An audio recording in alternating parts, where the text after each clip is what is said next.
Hello guys, कशा आहात? तर तुम्ही मागच्या व्हिडिओमध्ये बघितलं असेल की आम्ही ठाण्याला गेलेलो मिरच्या आणायला, म्हणजे मसाल्यासाठी आमचा आगरी मसाला. आणि इथे बघा शॅडोला असं मी बसली किंवा कोणी पण की त्याला असं लागतं अंगाला खाजून द्यायला. आणि त्यानंतर मी मसाला घेतला भाजायला, ज्यात गरम मसाला थोडा भाजायलाच लागतो 2 मिनटं तरी. ओव्हर नाही भाजायचा, नाहीतर तो कडू होतो आणि खूप गरम होतं आहे सध्या किचनमध्ये. आणि मग सगळं थोडं थोडं करून भाजलं, कारण क्वांटिटी जास्त होती. अंदाजे काहीतरी 7 किलोचा मसाला आम्ही करायला घेतलेला. आणि ऊन पण सध्या खूप चांगलं होतं, तर 2च दिवसात आमच्या मिरच्या एकदम कडक कडक वाळलेल्या. पण किती पण वाळलेल्या असतात आणि जेव्हा आपण डंकावर नेतो ना, तर त्यात थोडासा चाळल्यानंतर चुरा राहतो.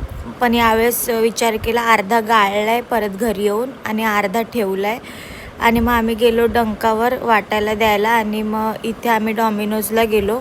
मला पिझ्झा खायचं खूप मन होत होतं आणि माझा फेवरेट पिझ्झा आहे ऑनियन पिझ्झा. आजपर्यंत तर तोच मागवला आहे, त्याच्याशिवाय मी कोणता पिझ्झा नाही मागवला. मग परत आम्ही गेलो, त्याने 8 वाजता बोलवलेलं पण थोडासा बाकी होता, मग तिथे बसून बघत बसलेली. तर ही डंका आहे आणि मशनीवर पण वाटून भेटतो, पण तो एवढा टेस्टी नाही लागत असं बोलतात. आम्ही पहिल्यापासून डंकेवरच नेतो.